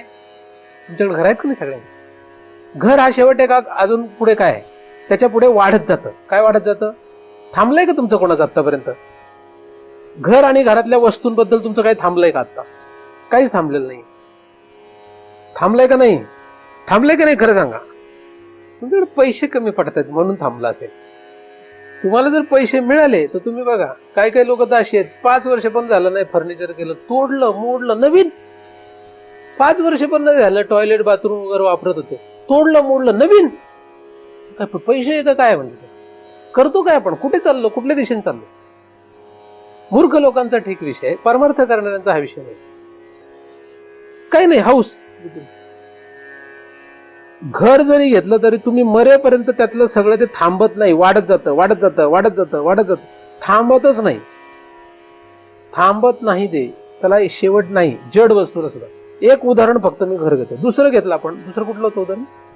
बायको ना. बायको चेतन वस्तू घेतली, आली, बायको केली, सगळं आपण विधिवत विषय झाला. आता संपला का विषय तिथे? मग काय झालं? चेतन वस्तूला आपली हाऊस होती. चेतन वस्तू आपल्याला पाहिजे. घर जसं जड वस्तू पाहिजे तसं चेतन वस्तू बायको पाहिजे. झालं. पुढे थांबला का विषय? नाही. मग मुलं बाळ, संतती. बरं, संतती झाल्या. आता एवढं थांबावं आपण. थांबला का विषय? थांबत नाही. पुढे 1 झाले की 2, 2 झाले की 3. आता जात नाही 3च्या पुढे माणसं. 3च जरा अवघड आहे. पूर्वी 8, 10, 15 काय जे शक्य होईल तेवढे. आता 2. त्याच्या पुढे थांबला का? नाही. मुलगा मुलगी जसजसे वाढेल तसं त्यांचं लग्न, त्यांना मुलं बाळ. हे जे वाढलेले आहेत हे तुम्हाला सोडून देतील का? तुम्ही असं म्हणू शकता का त्यांना? नाही, मी फक्त चेतन वस्तू बायको इथपर्यंतच मर्यादित आहे, ह्याच्या पुढच्यांशी मला घेणं देणं नाही, असं म्हणू शकता का? असं म्हणू शकाल का तुम्ही? कोण म्हणू शकेल का? नाही. बायकोपासून निर्माण झालेल्या संततीपासून निर्माण झालेल्या संततीमध्ये तुमचा जीव गुंतून राहणार आहे. कुठं गुंतलाय जीव? कुठं गुंतलाय? जेव्हा लग्न झालं होतं तेव्हा बायकोशिवाय काहीच सुचत नव्हतं. आई नाही बाप नाही अशी लग्न झाल्या स्थिती असते. आणि जेव्हा केस सगळे गळतात, टक्कल पडतं, म्हणजे म्हातारे झाले तुम्ही, त्यावेळेस हाच सर्व भाव कुठे जातो? नातवंडात जातो. तुम्ही म्हणाल इथं संपलं, इथे तुम्ही संपाल. नाहीतर तुम्ही जर टिकले तर त्या नातवंडाला पोरं झाली तरी तुमचा भाव त्याच्यात जाईल. इतकी भयानक ही संसार रचना आहे. मग तुम्ही म्हणाल वाईट काय? चांगलं आहे ना? चांगलं आहे, मी कुठं नाही म्हणत. तुम्हाला जगात जगायचं असेल, तुम्हाला संसार चक्रामध्ये राहायचं असेल तर हे उत्कृष्ट आहे, मस्त चालू द्या. उलट मी येतो, मला सांगा, मी तुम्हाला मदत करतो, समजावून सांगतो कसं चांगलं करायला पाहिजे, हे की नाही? मग तुम्ही जर मला तुमच्या घरी बोलवलं म्हटलं महाराज कुठला रंग द्यायचा, कसं रंग द्यायचं सांगा, मी तुम्हाला उलट चांगलं डिझाईन काढून देईल. कुठला टीव्ही घ्यायचा, मी तुम्हाला उलट चांगलं उत्कृष्ट सांगेल. मला लोक विचारतात कधी कधी, महाराज टीव्ही घ्यायचा कुठला घेऊ, मी त्याला स्पेसिफिकेशन सांगतो सगळे, हा टीव्ही घे. तो म्हणतो एवढी ऐपत नाही. बरं, मग दुसरा आहे आपल्याकडे ऑप्शन, आहे की नाही? की तुम्ही मला म्हटले गाडी घ्यायची कुठली, मी तुम्हाला ऑप्शन देतो लगेच, हे नाही हे नाही. संसार करायचं ते असं आहे. पण जर समजा तुम्हाला स्वज्ञान पाहिजे, तुम्हाला जर ह्या संसार चक्रामध्ये गटांगळ्या खायच्या नसतील, तरुण जायचं असेल, मागच्या वेळेस तुम्हाला मी तरुण जाणे आणि गटांगळ्या खाण्याचा थोडा फरक सांगितलेला आहे. संसार हा तरुण जाण्यासाठी आहे, डुबण्यासाठी नाही, गटांगळ्या खाण्यासाठी नाहीये. तरुण जाणे म्हणजे काय? तरुण जाणे म्हणजे संसारात जसं नदीमध्ये प्रवाहामध्ये आपण नावेत बसून प्रवास करतो, तो प्रवास कसा असतो? सुखदायक, मस्त असतो, आहे की नाही? त्याला म्हणतात तरण. आणि गटांगळ्या घालणं म्हणजे मरण. संसारात राहा, कुठल्या? त्रिलोकात राहा. कुठे? साधू संत त्रिलोकात राहतात, ते कुठे त्रिलोकात गमन करतात, अवतार घेतात, ते अवतार घेतात. आणि आपण काय करतो? अवतार पुरुष अवतार घेतात म्हणून ते तरतात, सतत ते तरत चालले, तरतायत ते, म्हणजे ते मरत नाहीत आणि ते जन्मत पण नाहीत, त्यांचा जन्म आणि मरण होत नाही, ते तरुण राहतात. अवतार पुरुष काय आहे? सतत तरलेले आहेत. तुम्ही तरुण जा संसारामध्ये, चालतं. म्हणजे ही स्थिती येणं शक्य आहे. कधी शक्य आहे? त्यांनी जे सांगितलेलं आहे तो मार्ग, म्हणजे स्वच ज्ञान संपूर्णता झालं तर तरणं शक्य आहे. आणि स्वच ज्ञान करून घ्यायचं असेल तर हे सगळं अशा प्रकारे आपल्याला मिटवावं लागेल. स्वज्ञान हेच फक्त तरुण जाण्यासाठी जगात कारण आहे. इतर कुठल्याही गोष्टीने आपल्याला तरुण जाता येत नाही. पण स्वज्ञान म्हणजे स्वच स्मरण, विस्मरणाच्या विरुद्ध स्मरण, म्हणजे स्वतःची आठवण. स्वतःची आठवण हेच स्वतःचं ज्ञान आहे. स्वतःचं ज्ञान म्हणजे स्वतःची आठवण करायची आपल्याला. आपलीच आपल्याला आठवण करणं हा काही वाईट विषय थोडीच आहे. आपणच आपल्याला आठवणं ही चांगली आहे का वाईट गोष्ट आहे? कुठे आपल्याला आपली आठवण? आपणच आपल्याला आठवणं ही चांगली गोष्ट आहे. कारण आपण आपल्याला आठवत नाही, आपण भलत्याच गोष्टीच्या नादाला लागलो म्हणून आपल्याला आपली आठवण राहिली, विस्मरण झालं. तर अशा रीतीने आपण जर जड आणि चेतन या दोन विषयांपासून जर सावध झालो, हे होणार का नाही होणार? होऊ देत, त्यांनी काय होत नाही.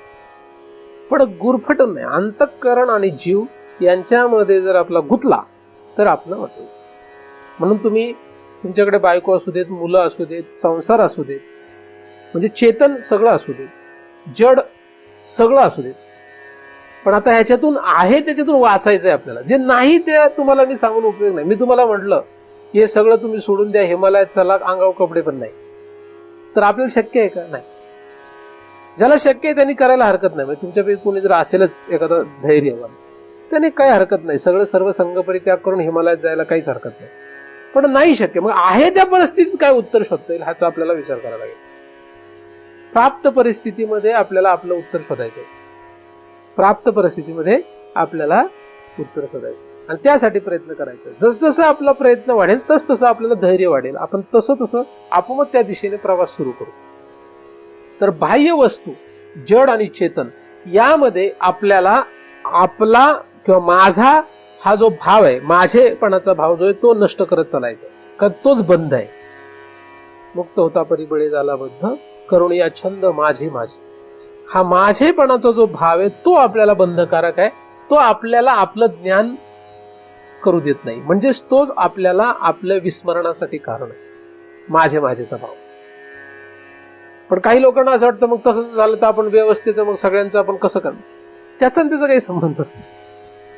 ही एक कला आहे, पण तो प्रयत्न करावा लागेल. आणि समजा त्यांची व्यवस्था करण्यामध्ये जर आपल्याला माझेपणाचा भाव दृढ राहत असेल, सोडून द्या हिमालय. तर दोन्हीपैकी एक तर करावंच लागेल. एक तर व्यवस्था करा, त्याच्यामध्ये माझेपणाचा भाव ठेवू नका. नाही शक्य तर सोडून द्या, निघून जा, काही होत नाही. दोन्हीपैकी एक करावं लागेल. जर आपल्याला स्वचं ज्ञान करायचं असेल आणि स्वचं ज्ञान नाही केलं या जन्मामध्ये, बरं एखादा म्हणजे मला नाही करायचं, त्याचा आपला विषय राहतच नाही, म्हणजे तो त्याचा हा विषय नाही, त्या व्यक्तीचा हा विषय नाही. पण एखाद्याने जर या जन्मामध्ये करायचंच नाही ठरवलं तर त्याला याचा विचार करावा लागेल. तो जो साधक असेल तर, जो नाही आहे त्याचा विषय नाही, हा जो साधक असेल त्याला हा विचार करायला लागेल की आपण किती दिवस करू शकतो, आपण किती वेळ करणार, आणि आपल्या व्यवस्था आपल्यावर हे चालणार आहे. तुम्ही कुठल्या जगातल्या कुठल्याही गोष्टी ज्याच्यामध्ये तुम्हाला असं वाटतं की मी करतो, माझं आहे, ह्या सगळ्या कशाचाही विचार करा, ते कुठपर्यंत तुम्ही करू शकता. जिथपर्यंत तुम्हाला या शरीरामध्ये जागा आहे, जिथपर्यंत तुम्ही या शरीराचा आसरा घेऊ शकता, तिथपर्यंत करू शकता. त्याच्यानंतर तुम्ही काहीच नाही करू शकत. मग जे पुढे सत्य आहे ते आता स्वीकारून आता आहे तशी व्यवस्था करायची, त्याच्यात काही अडचण नाही. पण ते सत्य स्वीकारावं लागेल ना आपल्याला, का नाही? ते सत्य स्वीकारायला शिका, तर आपल्याला स्वचं ज्ञान होईल. हा उजेड पडायला पाहिजे आपल्याला. कुठे? हृदयात. हा हृदयात जसा उजेड पडेल तसं तुम्ही एकदम शांत स्थिर व्हायला लागाल, सुखी व्हायला लागाल. आणि मग तुमच्या घराला चांगला रंग दिला तरी तुम्ही सुखी असाल, आणि नाही दिला तरी सुखी असाल. तुमच्याकडे संपत्ती प्रचंड असली तरी तुम्ही सुखी असाल, आणि एकदम तुम्ही भिकारी असले तरी सुखी असाल. सुख असणं हे जास्त महत्वाचं आहे. श्रीमंत किंवा गरीब असणं हे महत्वाचं नाही. तुम्ही श्रीमंत आहात का गरीब आहात याला किंमत नाही. तुम्ही सुखी आहात का याला किंमत, शांत स्थिर आहात का याला किंमत आहे. कुठे? आतमध्ये, जीवामध्ये. नाही मग अंतःकरणामध्ये, नाही मग कमीत कमी बाहेर. पण साधारणपणे माणसं बाह्य सुखावरून सुखाची कल्पना करतात. लोकांना सुख कशात वाटतंय? सुखाचं मोजमाप कसं करतात लोक सुखाचं मोजमाप कसं करतात? सर्वसामान्य जनता, सगळेजण, आपला सकट सगळे सुखाचं मोजमाप कसं करतात? मला सांगा, हे इथं बसलेल्या पैकी सगळ्यात जास्त सुखी कोण आहे? सांगा बरोबर. आता महाराज म्हणतात म्हणून जरा वेगळं नका सांगू, तुम्हाला जनरल माहिती सांगा. तुम्ही सगळे साधक आहेत आपले, एक काही 100 साधक आहेत जरा. या 100 साधकामध्ये मला तुम्ही महाराज प्रश्न विचारतात म्हणून नाही, जनरल तुमच्यात गप्पा मारतात असं समजावून सांगा की सगळ्यात तुमच्यातलं सुखी कोण आहे. तुम्ही इतके दिवस प्रवचन ऐकताय म्हटलं, तुम्ही महाराजांनी प्रश्न विचारला म्हणून नाही सांगायचंय, तुमच्यातल्या गप्पा आहे असं समजून तुम्ही सांगा तुमच्यातलं सगळ्यात सुखी कोण आहे, कोणाकडे पोट जातं तुमचं. नाही, व्यक्तीचं नाव नका सांगू, पण ज्याच्याकडे जास्त पैसा आहे, ज्याच्याकडे जास्त प्रॉपर्टी आहे, ज्याच्याकडे सगळं सोनं नाणं वगैरे सगळं जास्त, तुम्हाला वाटतं तो सुखी आहे. हा सगळ्यात मोठा भ्रम आहे. अशा माणसांनी स्वतःला सुखी समजू नये आणि इतरांनाही सुखी समजू नये. सुख त्याच्यामध्ये नसतं. श्रीमंती किंवा गरिबी यावर सुख किंवा दुःख अवलंबून नाही. ज्याच्याकडे बायको आहे तो सुखाचा किंवा दुःखाचा आहे असं नाही. ज्याच्याकडे मुलं बाळ आहेत तो सुखी किंवा दुःखी असं नाही. सुख दुःख या जड किंवा चेतन वस्तूच्या असण्या नसण्यावर नाहीये. कारण ज्यांच्याकडे बायको आहे ते सुद्धा तुम्हाला दुःखी दिसतील, आणि ज्यांच्याकडे बायको आहे ते तुम्हाला सुखी पण दिसतील, मिश्र दिसतील. आता ज्याच्याकडे बायको नाहीये, जर समजा असं धरलं की बायको असेल तर सुख आहे, असं धरलं तर ज्याच्याकडे बायको नाही तो दुःखी धरावा लागेल, बरोबर आहे. पण आपल्याला असंही दिसेल की ज्याच्याकडे बायको आहे त्याला पण दुःख आहे, म्हणजे कायम दुःख नाही, कायम सुख नाही.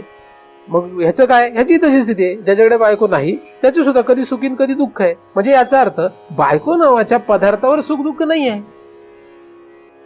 श्रीमंत मनुष्य सुखी असतो असा गैरसमज आहे लोकांचा. मग श्रीमंतीवर सुख आहे का? नाही. गरीबवर दुःख आहे का? नाही. श्रीमंत सुद्धा कितीतरी वेळा दुःखी दिसतो आणि गरीब सुद्धा कितीतरी वेळा सुखी दिसतो का नाही?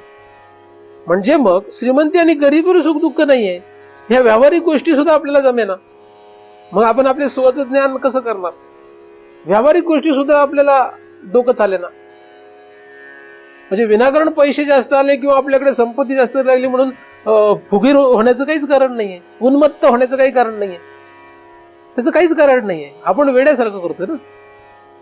तर हे जर तुम्ही साधारण गोष्टी जरी लक्षात घेतल्या तरी तुम्ही व्यवहारात पहिल्यांदा सुखी व्हाल, शांत स्थिर व्हाल.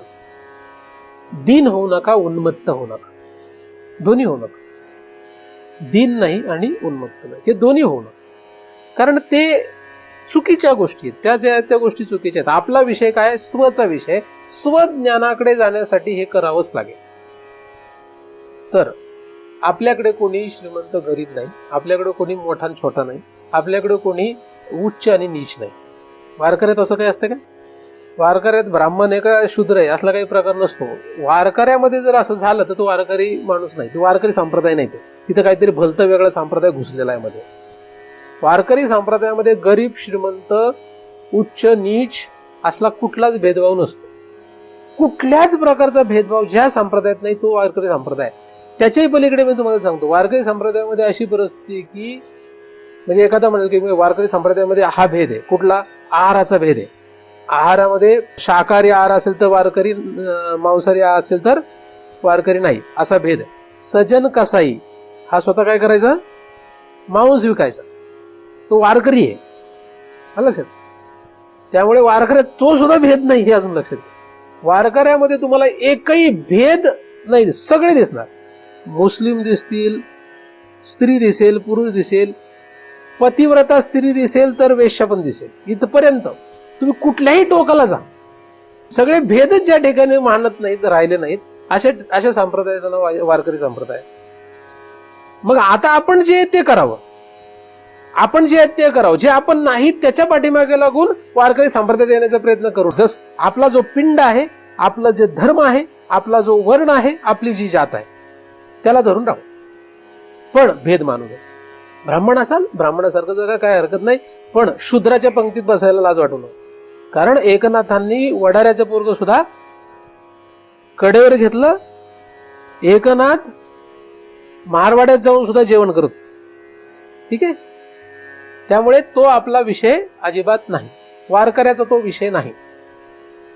ही समानता, भेद व्यावहारिक दृष्ट्या सुद्धा भेद वारकऱ्यात अजिबात नाही. तो भेद मानू नका. जर तुम्ही असं करू लागले तर या सगळ्या भावनेतून तुम्ही किती शांत स्थिर होऊन जाल. म्हणून आपल्याला कोणाचाच आपण विटाळ मानत नाही, कोणाचाच विटाळ नाही. स्त्रीचा विटाळ नाही, पुरुषाचा विटाळ नाही. आपण विटाळ मानत नाही तेव्हा वारकरी संप्रदाय. विटाळ मानायला लागले की तुम्ही वारकरी नाही. पण साधक म्हणून आपल्याला काय गरजेचं आहे ते आपल्याला मात्र पाळावं लागतं. साधू संतांना हा विटाळ नाही. आपल्याला साधक म्हणून काही गोष्टीचे नियम आहेत. ते काय? ते साधक म्हणून नियम आहेत. जसं अभक्ष करायचं नाही, माळ घालायची वगैरे इत्यादी जे नियम वारकरी संप्रदायामध्ये, त्याचं आपण कधी खंडन करीत नाही. पण दुसरी बाजू पण आपण कधी अमान्य करत नाही. त्याचं कारण भेद नाही. म्हणून वारकरी संप्रदायाचे नियम आणि भेद नसणं ह्यामध्ये थोडीशी जी एक बारीक रेग आहे ती तेवढी फक्त नीट तपासावी लागते, मग भीती नाही. साधू संतांना काही नाही. साधू संतांना हा मांसाहार करतो का हा शाकाहार करतो, ही स्त्री आहे का हा पुरुष आहे, हा सुतकातला आहे का सुतकातला नाही, याने काही साधू संतांना फरक पडतो. हा ब्राह्मण आहे का शूद्र आहे, काही फरक पडत नाही. म्हणून साधू संतांनी त्यांना मुक्त आहे सर्व, त्याच्यासाठी हा विषय नाही.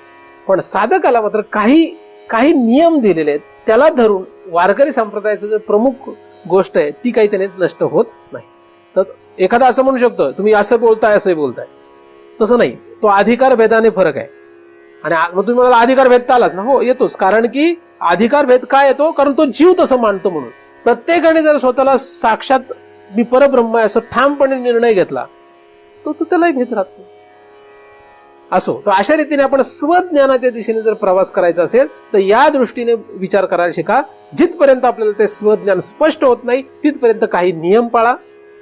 त्यानंतर त्या नियमाचा तुम्हाला काही संबंध राहणार नाही, तो आपोआपच नष्ट होतो. तर हृदयामध्ये हे ज्ञान आपल्याला उतरायचं असेल तर पहिल्यांदा जी भूमिका मागच्या चिंतनात सांगितली त्याच भूमिकेला धरून आपण पुढे आज विचार केलेला आहे की आपल्याला मी वर फक्त लक्ष द्यायचं असेल तर मी व्यतिरिक्त कशावरही आपला अधिकार गाजवायचा नाही. हे दृढ करत चाला. जितकं दृढ कराल तितकं तुम्हाला बळ येईल अंगावर. आपण जितकं दृढ कराल तितकं बळ येईल. अधिकार गाजायचं. तुम्ही मला मग याची आपली परीक्षा वगैरे घेता येईल का? तुम्हाला कोणाला इंटरेस्ट असेल तर या, मी तुमची परीक्षा घेतो, आहे की नाही? ओरल घ्यायची का, म्हणजे तोंडी परीक्षा घ्यायची का लेखी परीक्षा घ्यायची? पेपर फुटत नाही इकडे, पेपर फुटणार नाही. आणि नाही का, पेपर वगैरे फुटायचा प्रश्न नाही. तर परीक्षा पण घेता येते त्याची, तसं काय हरकत नाही. मी नाही घेतली तरी प्रकृती घेते. महाराज हे बघा, परीक्षा घ्यायला महाराज फक्त लगेच लागत नाही. परीक्षा घ्यायला प्रकृती समर्थ आहे. महाराजांची गरज नाही. महाराजांना काय करायचं? महाराजांना गरज नाही. परीक्षा घ्यायला कोण आहे सिद्ध? प्रकृती. म्हणजे तिचे सगळे नियती काळ वगैरे सगळे तयार आहेत. ते सतत आपली परीक्षा घेत राहत असतात. त्यामुळे आपण त्यांना फसू नाही शकत. जगात कोणालाही फसू शकतो. तर अशा रीतीने आपल्याला स्वज्ञानाच्या दिशेने प्रवास करायचा आहे. यासाठी तो परम दयाळू भगवंत आपणा सर्वांवर कृपा करोत. ती प्रकृती आणि तो ईश्वर आपणा सर्वांना सहाय्य करोत, अशी त्यांच्या चरणी प्रार्थना करतो. त्यांच्या कृपेनेच निर्माण झालेले चिंतन त्यांच्या चरणी अर्पण करून येथेच पूर्ण राहावे. पुंडलिकवरदा हरी विठ्ठल श्री ज्ञानदेव तुकाराम. पंढरीनाथ भगवान की जय. माऊली ज्ञानेश्वर महाराज की जय. जगद्गुरु तुकाराम महाराज की जय. सद्गुरुनाथ भगवान की जय. हरि ओम तत्सत.